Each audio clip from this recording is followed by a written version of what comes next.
1, 2, 3, 4. I know silence is golden, and why is it that when the sound isn't working, I don't check to see if anybody has sent me a message to say the sound is not working? And bless you all for doing that. I think the sound is working now, and you should be able to hear me. How embarrassing was that? 10 minutes into the show in complete silence. Some would say that's an improvement. Thank you, Matt Tucker. Thank you for the ear logo, Sean.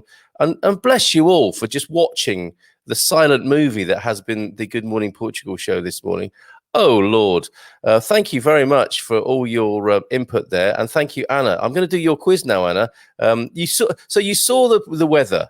That was good. I shared the screen. So you managed to see what the weather would be like, which is pretty good. But in a word, it's going to rain in Portugal today, pretty much wherever you are. It's alive. Says Sean in Porto. Oh, thanks, guys, for sticking around, even though the show was so rubbish without any sound this morning. We are launching a new feature today. Ask anything about Portugal. The first question would be, why on earth, Carl, didn't you check the sound this morning? But thank you very much for bearing with me and not just thinking, I had enough of this idiot talking to himself. I'm off. Thank you for sticking around. Quarta-feira, 16 de dezembro 2020 is your dateline today.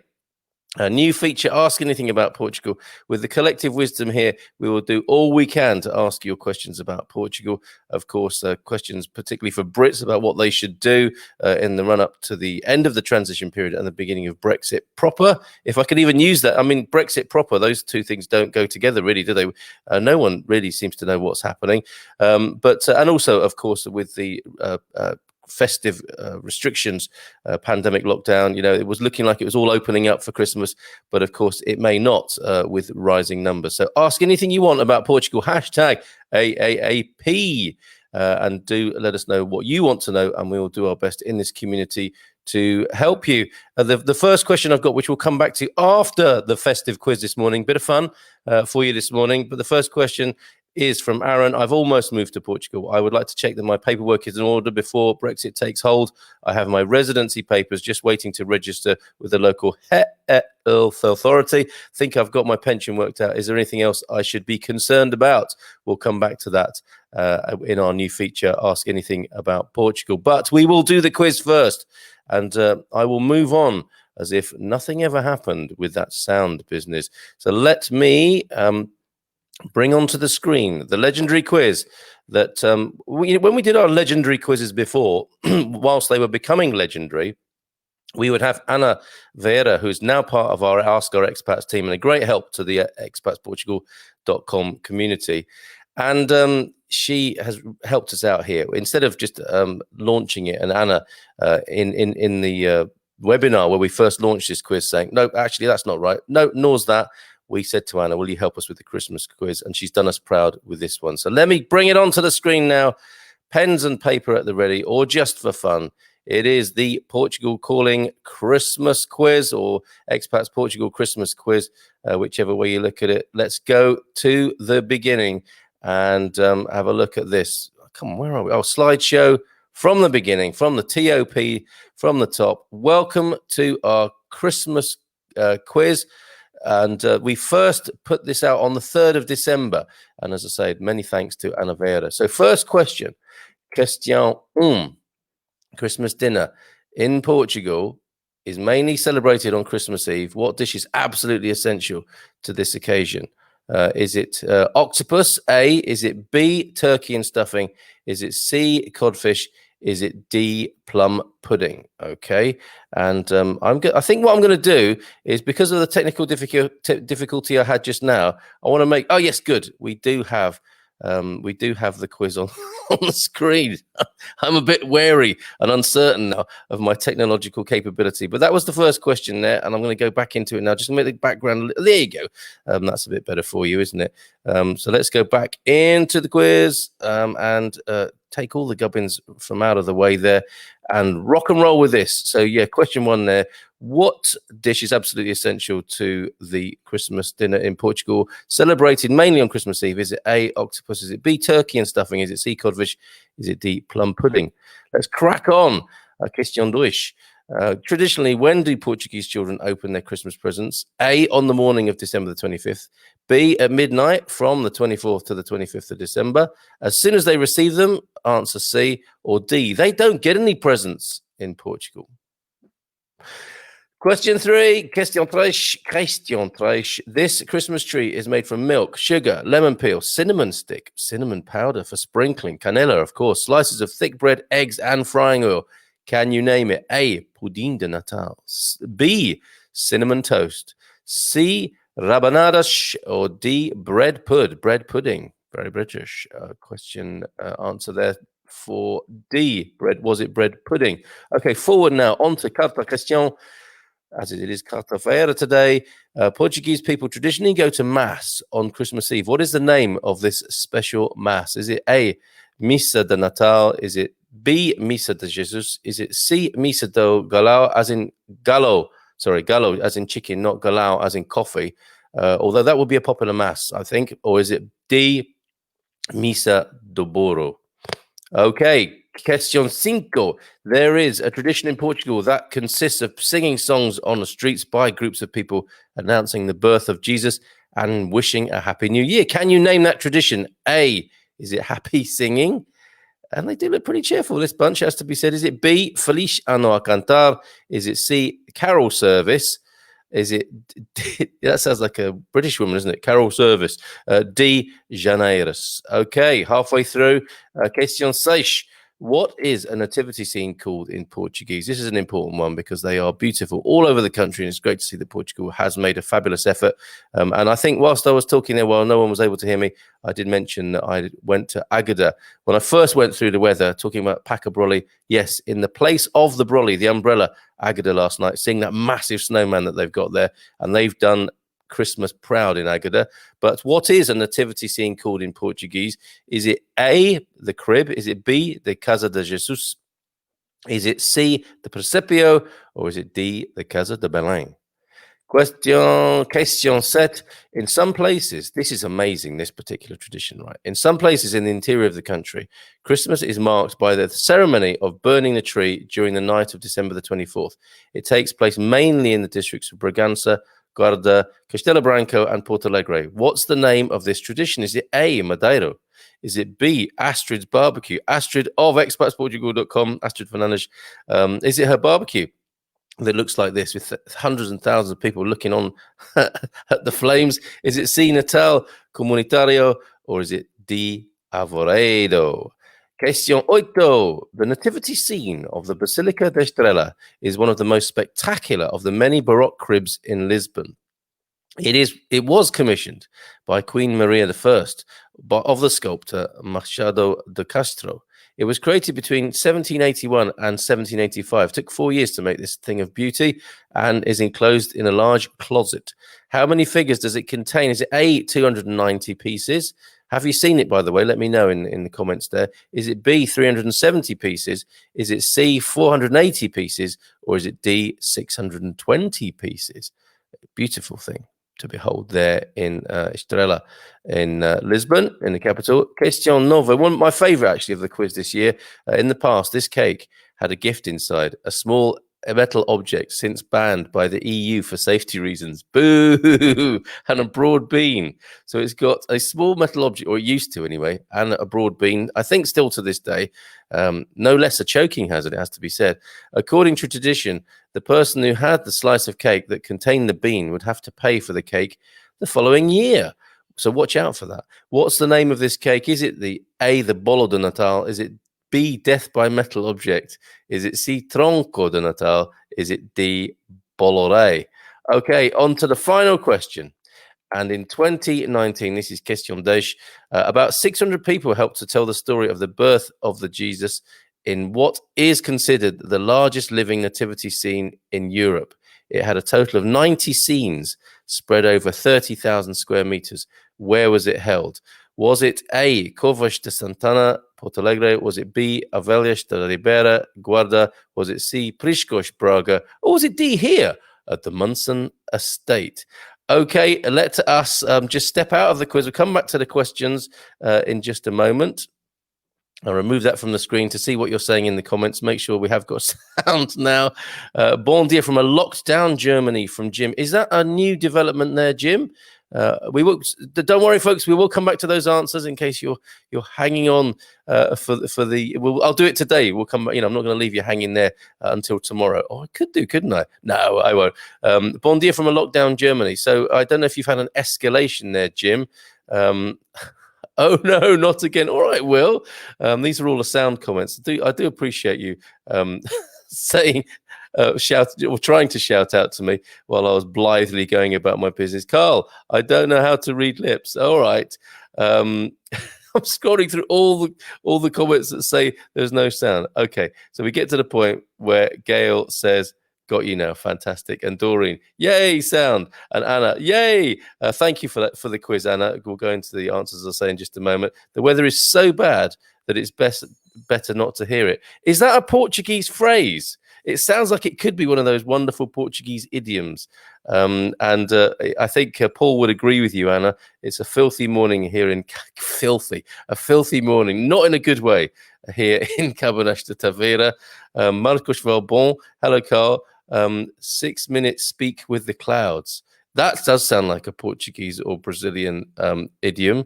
It's a 6 minute talk with the clouds. Is that how you say it's raining a lot in Portuguese? If your phone is around, leave it nearby so somebody can ping you on it. Good advice, Will. I just should be more rigorous in my checks. I'll tell you what's going on. We are in the run up to Christmas, and there's so much going on. Got a busy day ahead. I'm still staying up late at night watching the Peaky Blinders, getting things festive in the house. There's a lot going on, and I just wasn't on top of my game, as you quite rightly all pointed out. So thank you for being there and doing that. But I think that's what's basically going on at the moment. Is just that there's a little bit too much going on, and I'm not in control of my life and the show, Linda. I did our online application for the ID card, and it is quite easy. Oh, excellent feedback, Gary. Thank you very much. This is the new portal collaboration between the UK government, the UK state, and the Portuguese state.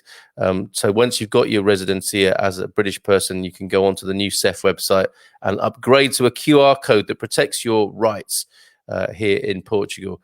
So did you get a printout, or were you sent a little PDF or something like that, Gary, with a QR code on it? But glad to hear it is nice and easy there. Thank you for that feedback. Really helpful. Diogo is right in there with all the answers. Let's check if you're right in just a moment. And it's a bon dia from England. Part lockdown here.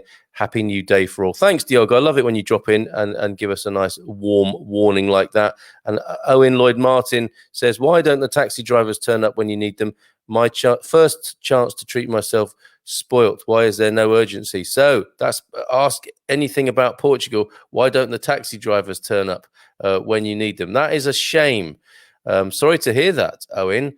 I would do my taxi driver jokes, my taxi driver dad jokes for you, but it seems like it might be too soon for that. Sorry to hear that your plans have been messed up by the Owen, and hopefully you can get your day back on track. Oh dear, not good to hear that. All right, so let's go back and we will do the answers to the quiz, and you'll let me know, I hope, how many out of 10 you get for the quiz. So let's do those answers now, shall we? And go into the answers section. And let me just scroll through those very quickly into the answers section. The respostas, the answers in Portugal. So a nice bit of lingo for you today as well, and vocabulary. Question 1. Christmas dinner in Portugal is mainly celebrated on Christmas Eve. What dish is absolutely essential to this occasion? Of course, it is the many recipes of bacalhau. I had most recently a takeaway from my local restaurante, my local, which is Carlos, funny enough, my namesake cafe, and had a really nice bacalhau casa takeaway from there last weekend before we had to get home by 1 o'clock in the afternoon. It was a bit of a rush job. But yes, of course, codfish is traditional and essential eating on Christmas Eve. Have you expats been making bacalhau dishes? I would like to know that, actually. Have you done a fish and chips with bacalhau or anything like that? Who else has been to the new fish and chip shop in Coimbra? Sorry to get a bit parochial, but there is it called the green fish in Coimbra? I've got to go check that out soon myself. But of course, yes, answer C, codfish, and do let me know if you've been experimenting yourself as an expat with at least one of the 365 recipes. I believe there is a codfish recipe for every day of the year here in Portugal. Question dois. Traditionally, when do Portuguese kids open their Christmas presents? Of course they get presents. D would have been really unkind and totally inappropriate. Of course they get presents and they open them at midnight on Christmas Eve. Somebody was asking, do they then get more when they wake up on Christmas morning? I imagine there is some blurring of the lines here, and I guess there might be. Yeah, I think what I used to do as a kid is maybe open one present Christmas Eve. My parents had a pub, of course, so that was a busy evening in the pub. Open one present at midnight and then open the rest the morning after on the actual Christmas day. Maybe that's what happens here. So traditionally, though, at midnight on Christmas Eve, question 3. The answer was rabanadas. It does look like a bread pudding. It does look like cinnamon toast. And this is the Christmas treat made from milk, sugar, lemon peel, all the top Portuguese ingredients of a cake there, right? Apart from, oh no, there are eggs in there. Of course, there had to be eggs in there. Ovos, muito ovos in there. And it is, of course, the rabanadas, which looks absolutely delicious and is causing my mouth to water a little as I speak. Quatre question. Portuguese people traditionally go to mass on Christmas Eve. What is the name of the special mass on Christmas Eve? And it is Missa do Galo, the chicken mass. Okay, but not the Missa do Galão, which is like the latte coffee here in Portugal. So Missa question 4 answer. C is the correct answer. Missa do Galo. Okay, questions. My pronunciation, I think, is improving as I go through here. Question 5. There is a tradition in Portugal that consists of singing songs on the streets by groups of people announcing the birth of Jesus and wishing everyone a happy new year. Can you name that tradition? And it is the Janeiras, which is a resposta D. Answer D. And I'm thinking to myself, you guys can really show off at any Christmas functions you go to now with this information in your mind. Question 6. What is a nativity scene called in Portuguese? Casting my mind back to Diogo's answers, I think he's got a full house. It is, of course, presepio. And these are the wonderful nativity scenes that you see, you know, the highly professional ones, the homemade ones, all wonderful. And yes, the nativity scene in Portuguese is the presepio. And we will miss the one in Panella, my favorite that I've ever seen, which is a walk through presepio up in the castle at Panella. You've got to go see that at some point in your Portuguese journey. Unfortunately, not happening this year, but legendary and wonderful. The Panella Castle presepio. Do put that on your list. Yes, must go back to the list. We're very nearly at 100, I think, on the Portugal 100 list. And I know that's going to go to 1,000 soon after we start getting a bit more serious about compiling it.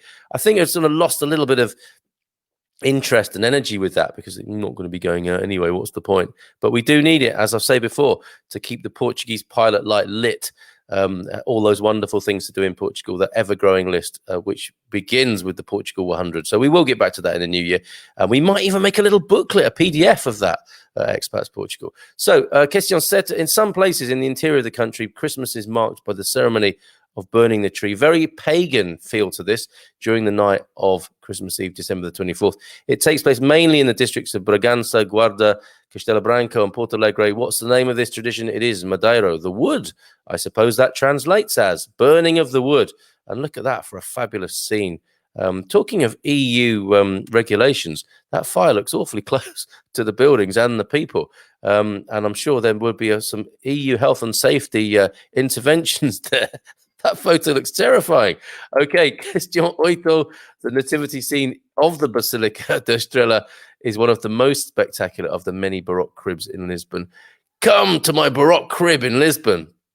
It would be quite a cool thing to be able to say. It is made, of course, not, of course. I mean, you'd have to know a little bit about this, wouldn't you?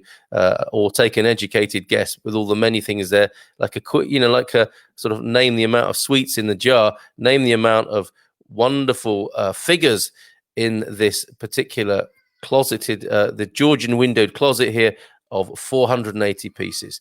Not 290, not 370, not 620 even, but I give you answer C, 480 pieces. Question 9. In the past, this cake had a gift inside, a small metal object, since banned by the EU for safety reasons.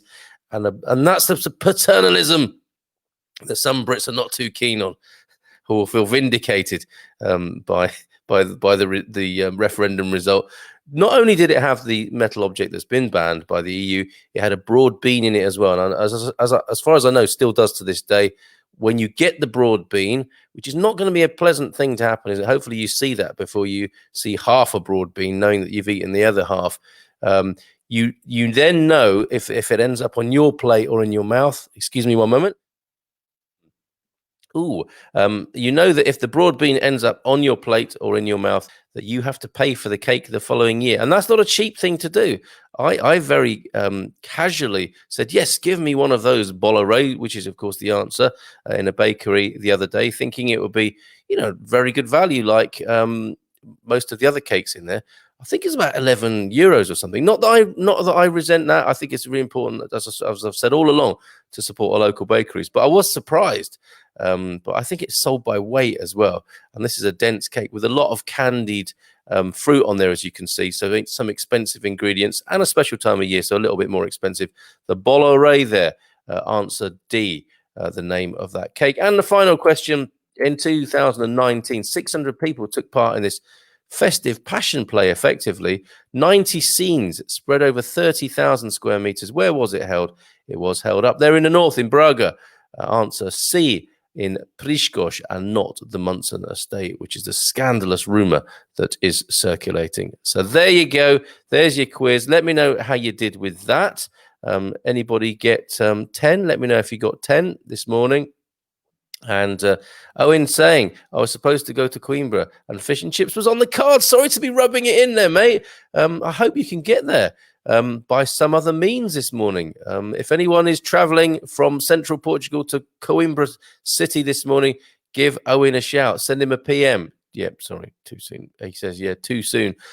Gary, they email you and you open a PDF link. Okay, so that's the portal thing for the Brits who are exchanging their residencia for a QR code and going into the biometrics of ID here in Portugal. All sounds very straightforward. So great that you tested that, Gary, for us. I think I'm going to make a video of me doing that as a little YouTube video, and I'll put the sound on as well, even better. You can try at least 1001 ways I thought it was 365. Well, it is obviously at least 365. It's nearly 3 times that. 1001 ways to prepare codfish. There is a book with 1001 recipes. Now there's a present idea, a stocking filler. Ooh, it's 1001 codfish recipes. Thank you, just what I always wanted as an expat here in Portugal. 7 for Owen, 7 for Paul Williams. You expats, that's not a bad showing, unless, of course, you did it before when we first aired that. And you still only got 7 this time. Maybe you need some ginkgo to help improve the memory as a stocking filler as well. So did anyone get more than 7? Let us know in the comments. We are going to conclude today with Ask Anything About Portugal, our new feature.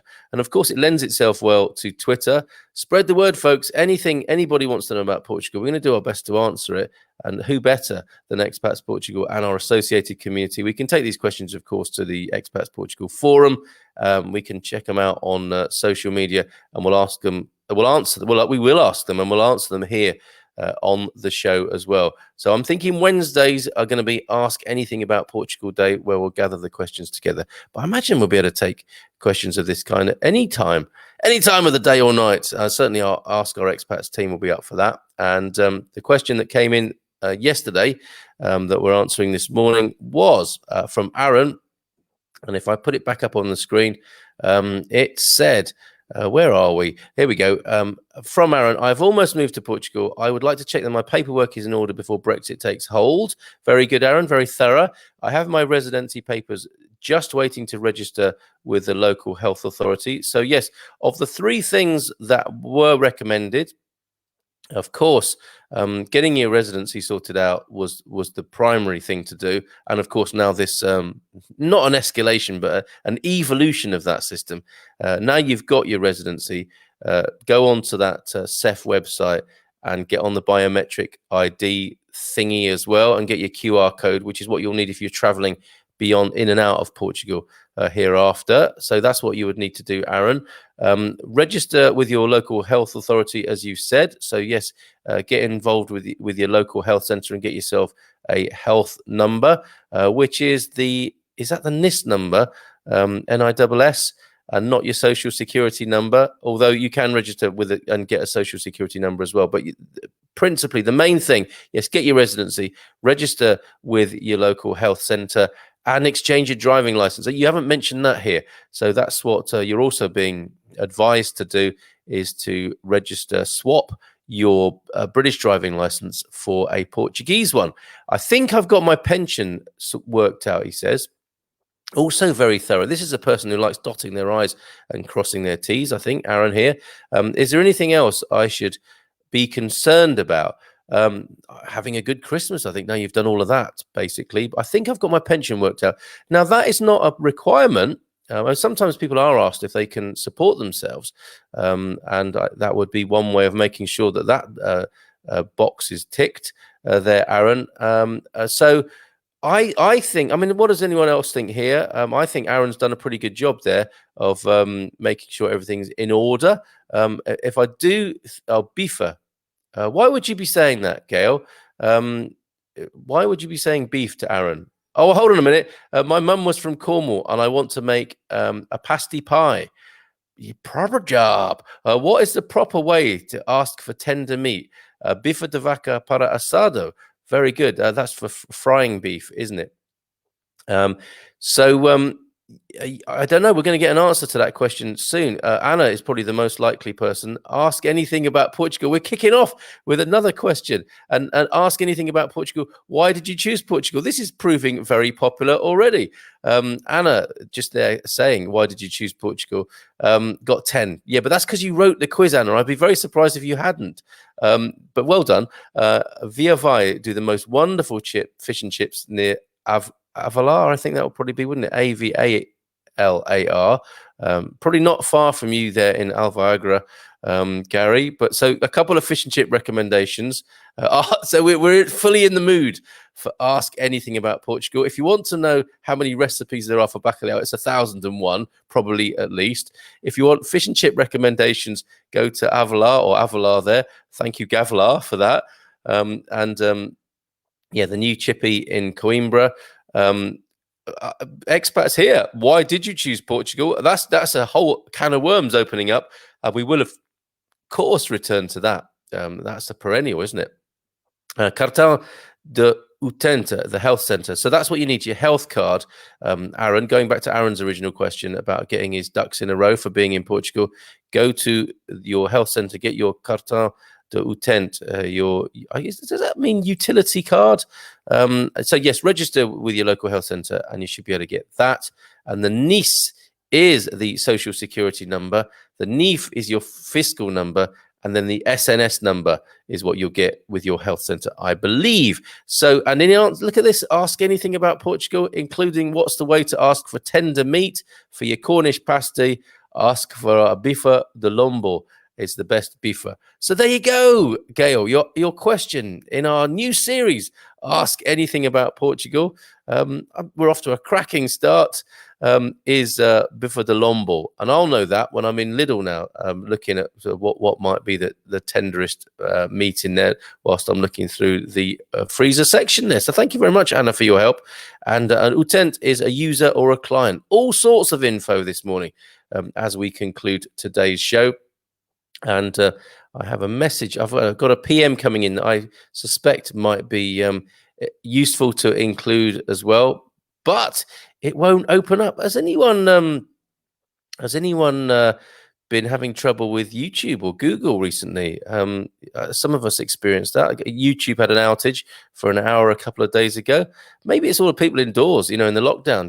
Can you imagine the demand on YouTube of all servers? Netflix, they're doing an amazing job, aren't they? Really, they're doing an amazing job of growing and taking our money for sure. But they are technologically, if you think about it, they are doing an incredible job keeping their end up of the bargain, apart from the hour a couple of days ago on YouTube. Not for the oven. Hold on a minute. So is it a Cornish pasty? I would have thought that is for the oven if it's a Cornish pasty. Oh no, it is for the oven.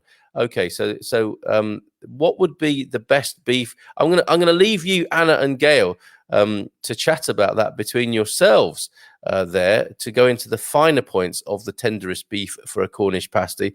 And I hope to see that surface on the Expats Portugal forum, because it may be of interest to other expats how to make a Cornish pasty. Would love to know your recipe, Gail.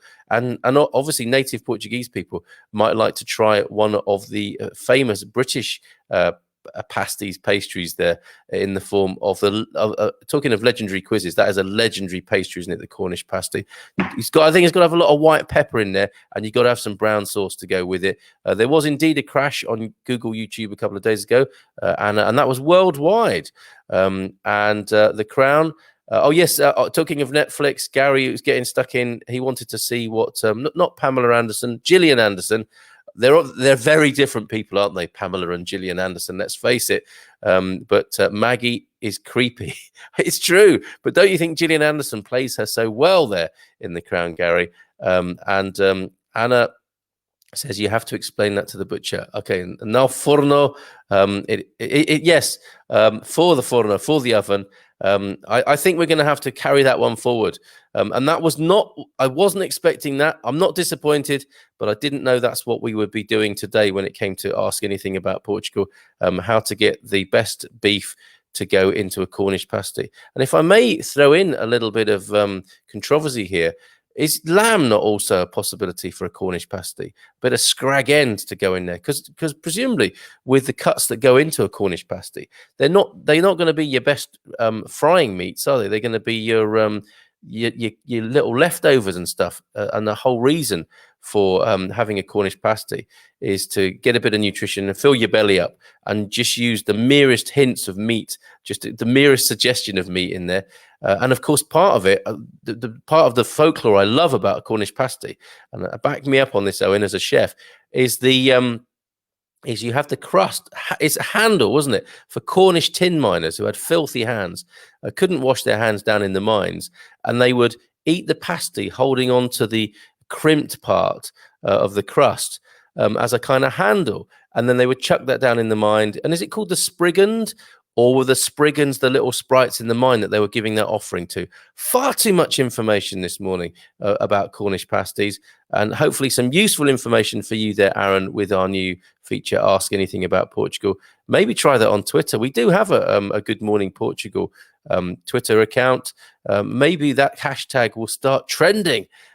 Triple AP, Ask Anything About Portugal. Let's see what we can do with that in the spirit of helping people make a new life here and realize their dream life in Portugal. So thank you very much for being with me this morning. Oh, hold on a minute before I go, and before I wish you a very good day. ID cards, besides having your citizen ID, also has the social security number, the fiscal identification number, and also your health user number. But to have all of these in the ID card, you need to, and he's left us with a cliffhanger. Maybe he's going to have that hanging over until tomorrow. No, Joel, don't do this. Hopefully, by the time I've said goodbye, I can resolve that. Oh, here we go.